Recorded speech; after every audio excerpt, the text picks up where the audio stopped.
that's over, okay? We're just not doing it. We're not doing it. Period. Point blank, period. Tell them I said we ain't doing it.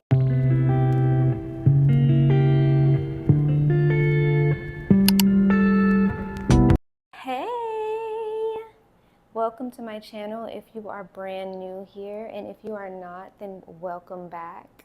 I'm so excited to have you guys here as always, and for those of you that don't know, my name is Taji, and I'm your go-to girl for all things self-growth, self-improvement, self-love. So if that sounds like something that you're interested in, then go ahead and lock in because your girl got another video for you today. Today I want to talk about how to embrace your single era, which is definitely something that I'm still learning to do because as you guys know, or maybe you don't know, I make these videos not only for you guys, but for me too. I'm 100% still in my growing process, and this is definitely something that I'm still growing on. I'm still learning how to embrace my single era. So yeah, I definitely want to break it down and talk to you guys about that. Not everybody is going to admit this, but being in your single era can feel like you're being left behind. So this one is going to be for the girls that are still learning to love where they are right now, myself included. So let's talk about how to actually enjoy your single era and not just feel like you're surviving it. I used to think that being single meant waiting for someone, like waiting for someone to approach me or waiting to get into a relationship. But now I understand that it's more about growing within myself and learning what I need and what I want. My first point is going to be to learn to love spending time with yourself. And when I say love spending time with yourself, I mean genuinely enjoy it and not just feel like you're tolerating it. Take yourself out on solo dates to experience new things, buy yourself flowers and roses, book mini getaways when you can, like everything that you feel like you're waiting to do with a partner, or you say like, oh, I wish I had a man so I can go do this. Literally do those things with yourself.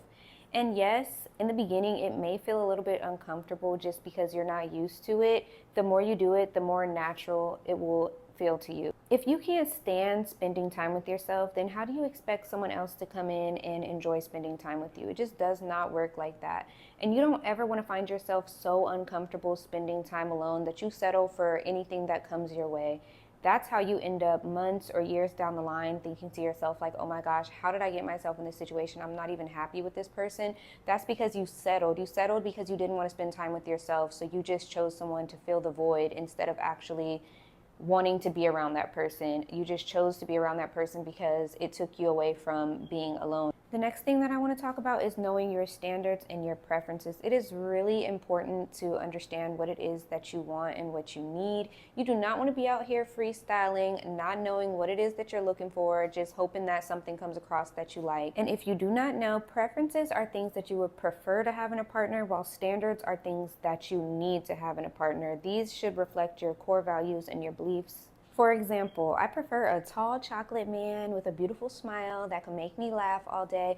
But am I going to turn a man down just because he doesn't have all these qualities? No, I'm more flexible on my preferences.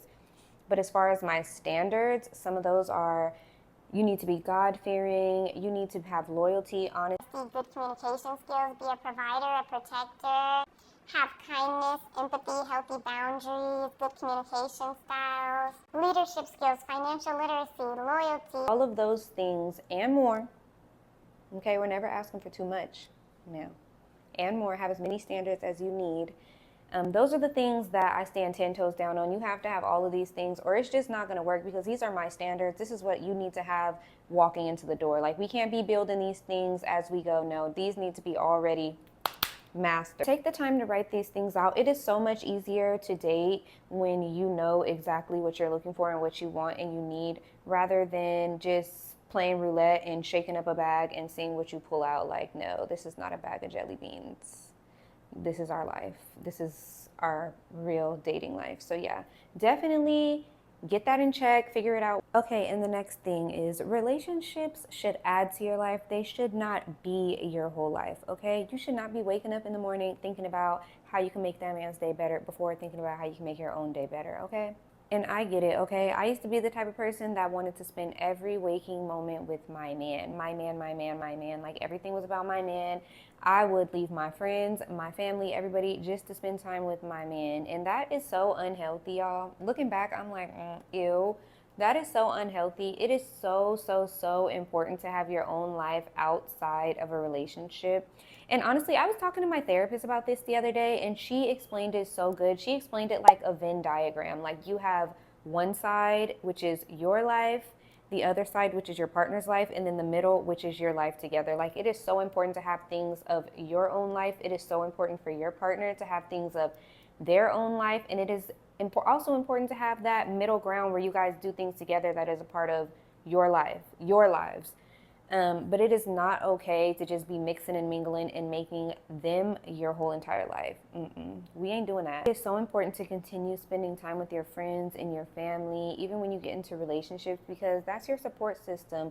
Those are the people that care about you and that love you. And God forbid something goes wrong in your relationship, those are the people that you're going to want to call and vent to. And you don't only want to reach out to them when something is going wrong, because they can see that, they can feel that, they understand that. And let me tell you, when you call, when you're going through something and you don't be calling them, they're looking at the phone like this. Something must be going on with her and that man again. That's the only time she called me. It is not okay to make your people feel like that. No, it is not okay. It is so important to continue building those relationships, continue nourishing those relationships. Because when stuff hits the fan, those are the ones that are going to be there for you, that are going to ride for you, and that are going to let you cry on their shoulder. It's also so important to have your own life and to be happy within yourself, because once again, if things go wrong and you have made this person your everything, like your whole life revolves around them, when they walk out, or if they choose to separate from you, rather they need space, rather they want to break up with you, rather they need a break, anything, it's going to feel like your whole entire life is falling apart because you put your whole life into them.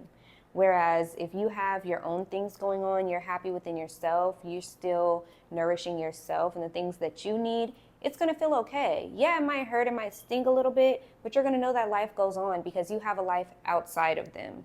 That is the importance of not losing yourself in a relationship, not putting everything into it. It's okay to put a lot into a relationship, put a lot of time, effort. They require those things, but you still have to know that you have a life, you have an identity, you have things and people that you love outside of that person. So if it does not go right, or if all does go wrong, you still are secure enough to know that life does go on. Okay, and next, I want to talk about what is for you is going to easily flow to you. You don't have to chase, you don't have to perform, you don't have to jump through hoops backwards just to be chosen, just to feel like somebody wants you. You don't have to do all that. I used to be the type of person where if I liked somebody or I was attracted to them and we were talking or texting, I would do the absolute most. I would constantly show and tell all these great qualities about myself, like, you know I could cook, right? I would be sending pictures from like months ago of things that I cooked, like, yeah, look at this. Look good, huh? And you know how nurturing I am? Like, I'm such a great listener. Like, you could tell me anything. What you want to talk about? Like, I was overcompensating in so many ways, like really just selling myself to be chosen. And now I look back and I'm like, ew. I did not have to do all that. And now I know and I understand that the right person is going to see me and they're going to choose me regardless, without the performance. I ain't got to do too much talking. And I don't have to be in performance mode or audition mode. All I have to do is show up and be authentically myself. So yes, you don't have to do too much. You don't have to say too much. All you have to do is show up as your authentic self, and the right person for you is going to love that. They're going to see you. They're going to choose you without you feeling like you have to perform. That's over, okay? We're just not doing it. We're not doing it, period, point blank, period. Tell them I said we ain't doing it. Next thing that I want to talk about is, while we're in our single era, it is so important to actually heal. And I know some of the girlies are moving fast, okay? I'm talking about here today, going tomorrow fast.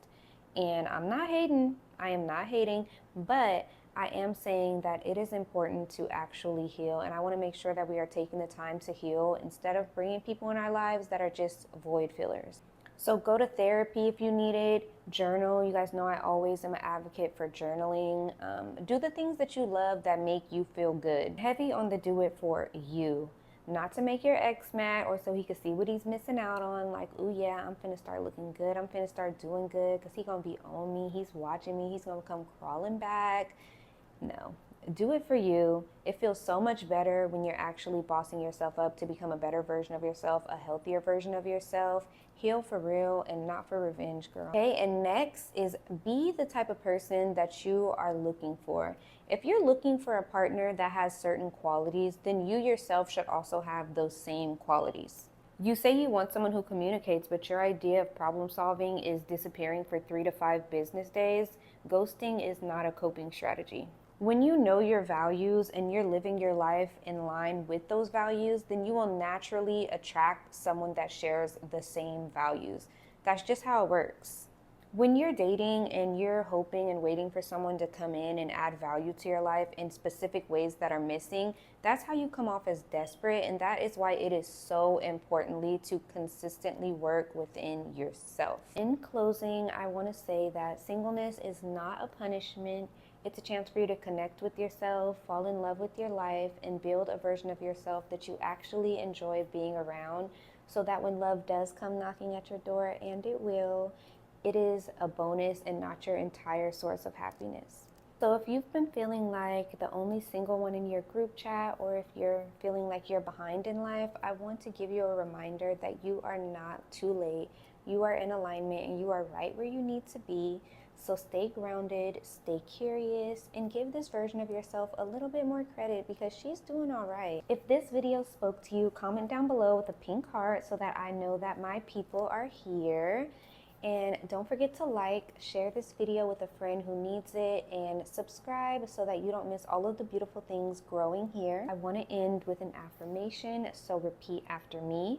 I am creating a life that is beautiful. Love will be honored to find me here. Thank you all for watching. I will see you guys in the next one. Bye.